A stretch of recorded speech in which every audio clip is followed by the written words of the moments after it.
This is the 2014 Jeep Patriot. It looks a lot like the 2013 model, but there's some internal changes you might want to know about. Now, before you even consider buying a Patriot, it's very, very important to know the difference in engine and transmission choices. First, base engine is a 2.0 liter putting out 158 horsepower with a 5-speed manual rated at 23 to 28 mpg and 6-speed automatic 21 to 28 miles per gallon. Then you have this one here, a 2.4 liter 172 horsepower with a 5-speed manual, gets 23 to 28, 6-speed automatic like this one, 21 to 27, and the CVT automatic only 20 to 23. Now, the reason the CVT gets less is because it comes with the Freedom Drive package.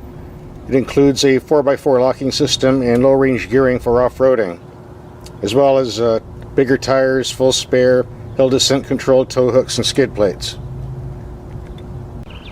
Now, there's a less aggressive Freedom Drive package on the other Patriots. It gives you things like tow hooks and skid plates, but without the low gearing, which is why they get better gas mileage in the 27 to 28 miles per gallon category. Now, one of the previous sore spots about the Patriot was the cheap interiors, but that was corrected several years ago. Not a problem anymore. And I'm sitting in the rear seats here. There's plenty of room for 2 adults. We get a very nice gauge cluster, very easy to read. 4 simple gauges with an info system on the speedometer. This is what a climate control system should look like. 3 simple knobs: fan speed, temperature, and the direction of the air. This is all you need. I think all vehicles should be equipped like this. The auto system is very simple too.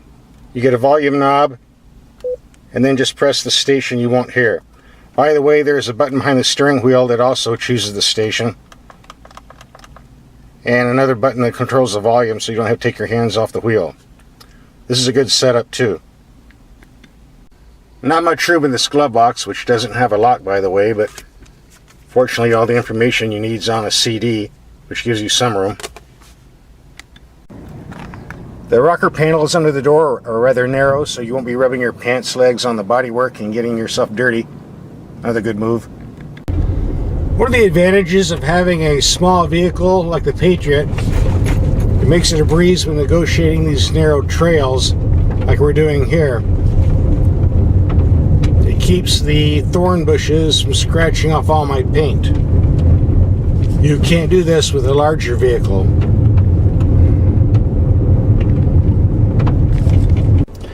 It also allows for a smaller turning circle, which makes for handy U-turns. I thought I'd come out to the ranch and visit my boys out here, who've grown some very big horns and gotten a lot meaner lately. I think I'm taking my life in my hands stepping out here. I think I'm gonna go hide in the Jeep. Boo! That's Lizzie Borden there. That's my favorite. Where you going? Now, it's no secret that when the Jeep Patriot was designed, it was done so on the cheap. There was a lot of cost cutting involved, mainly on the interior and the drivetrain. But one area that wasn't sacrificed was the chassis. This is a very, very nice suspension. Even on these rough washboard roads, it does a great job of absorbing bumps, and it has a very smooth ride.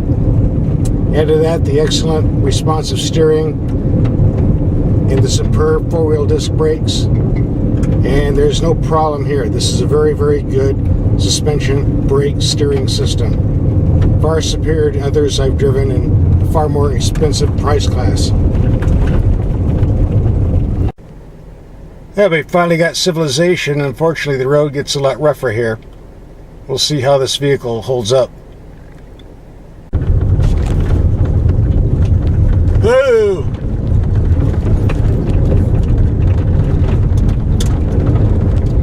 A lot of rattles here, but they're not in the body structure. They're all on the 300 pounds of gear I have in the vehicle. Actually, it's holding up quite well.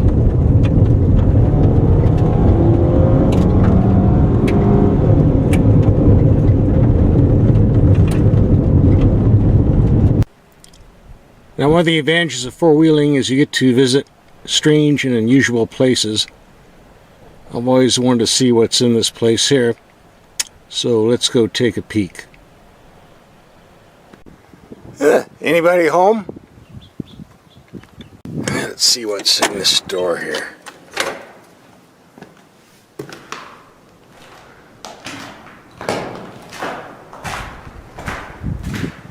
Hearing protection must be worn. Door must be kept closed. Huh, someone's not paying attention.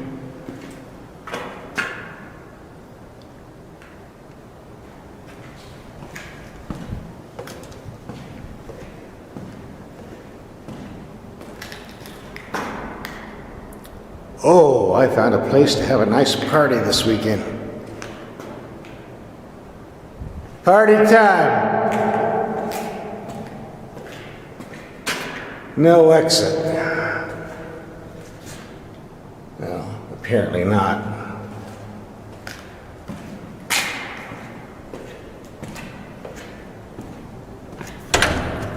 Ooh, windstorm again. Well, that concludes our adventure here. Back to the Jeep. Oh, my ears! No wonder you need hearing protection in here. Woo!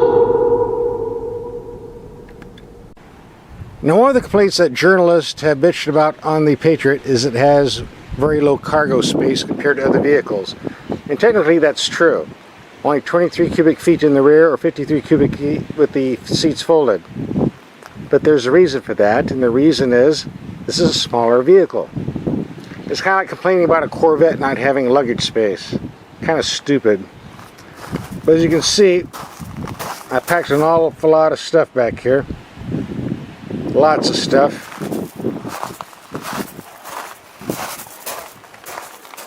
Also in the second row seats. So considering its size, I think we're holding an awful lot of gear here, and I think they should stop bitching. I don't really have any complaints on this matter. Smaller vehicle means more maneuverability, and it holds more than you really need. That's all I have to say about it. We've been driving this rig for about a week. The realistic gas mileage in the real world was 18.5 in heavy city traffic, and on long freeway trips like this, 25 to 27, depending on the terrain. And that's about it. Now, if you have a light foot on the gas pedal, you might do better on the fuel consumption than I did. But keep in mind, this is a gas tank with about a 13-gallon capacity. So even then, you'll be making a lot of pit stops for the fuel station. Yeah, cut right on in. I don't care. Now, the base price of a Jeep Patriot is $16,000. At that price, it does not include air conditioning, power windows, or power locks. But looking on the internet, I've seen dealers discount the base models as low as $13,500, and that's a pretty good deal. I don't know of any other SUV that sells for that cheap. So if you're looking for a weekend play toy, this might be the pick. Or if you're looking for some serious off-road use and you can't afford a full-time Jeep, the system with the CVT and low-range gearing would be a good choice. Of course, at 23 miles per gallon freeway, you won't be taking too many long trips. This particular unit was loaded up with lots of luxury goodies, so it was $26,000. Of course, there are a lot of rebates and discounts that Chrysler and Jeep dealers give, so you can get it for a lot less than that. Now, I've driven all the Patriot models since the introduction day one, and it's no secret that the ones that were made the first couple of years were rather crude and unrefined, not very good vehicles. However, Chrysler's done a very good job of debugging and refining this vehicle, and this year, 2014, there's really nothing to complain about aside from the fuel consumption figures, which are a bit less than what you get from some Toyota and Mazda offerings.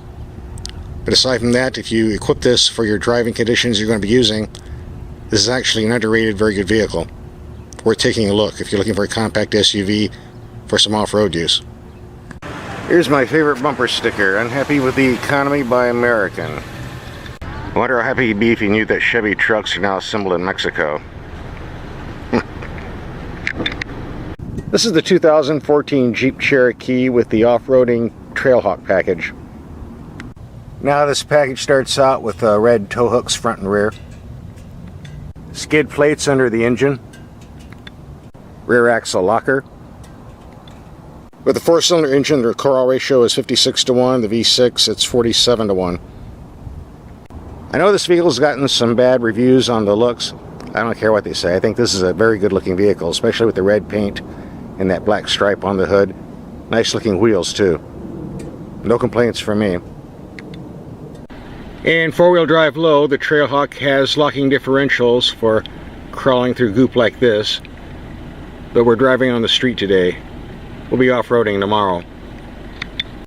Now there are two engines that come in the Cherokee, a 2.4 liter 4-cylinder and a 3.2 liter V6. And generally I advise people to have the 2-wheel drive Cherokee to get the 4-cylinder. If they're not doing any off-roading, it's more than adequate.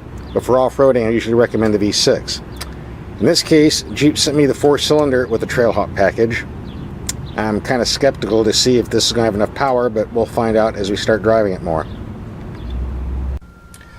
Now just a note on the fuel economy, the Cherokee we had last month had a V6 rated at 19 to 27 miles per gallon with an average of 22. Now the 4-cylinder and 2-wheel drive is rated up to 31, but with this Trailhawk package, low gearing and tires, it's 21 city, 27 highway with an average of 23. Overall, not much difference. The interior of the Cherokee is very nice, but I wanted to point out the very simple controls for the radio, volume, tuning, simple controls for the climate, temperature, fan speed. Simple. No graphics, none of that nonsense we get in other cars. This is a very good system, the way it should be. Now, the Cherokee does have one bad feature, which I'm going to show you. It involves this bottom shelf here. This is not a step, by the way. It says so right here, no step. This is basically a useless piece of plastic that's here to keep air, water, and other things from coming up under the door, which wouldn't happen if the door was lower anyway. So all this really does, it collects dirt, mud. There's a lot of filth on here right now, which means every time you step out of the vehicle, you're getting it on your pants. Not a good idea. This is a design flaw. It's not something I don't like. This is a design flaw that shouldn't be here. Unfortunately it is, and you just have to live with it. And again, with the door closed, you see how dirt accumulates here. And again, this wouldn't happen if the door came down to here, like on the Mazda CX-5, for example.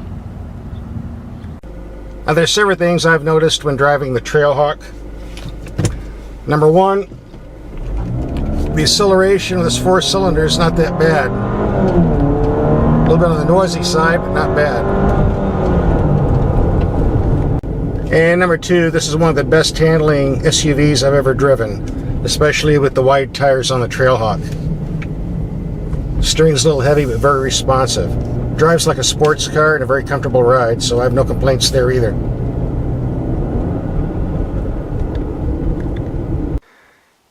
Well, here we go with the four-wheeling, and this is where the fun begins. Well, the low-range crawl gearing certainly works. We can establish that. Ooh.